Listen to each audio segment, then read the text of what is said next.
мындай Жап. Хиджаб именно. Нет.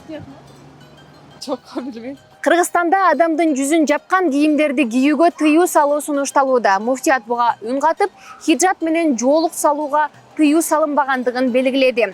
Биздин жөнөкөй жарандар хиджаб менен никаптын айырмасын билеби? Азыр сурап көрөбүз.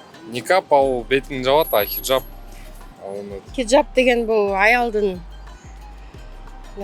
ачык жерлери жабуу жер деп түшүнөм. Хиджаб именно. А никап, я думаю, что это вот так носят.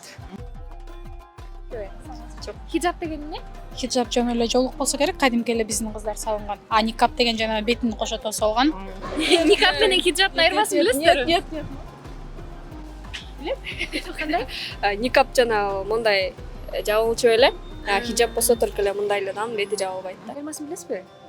Жок, билбейм. Никап бет жабылат. Аха. Хиджаб чач жабылат. Жоолук, Жоолук. рахмат.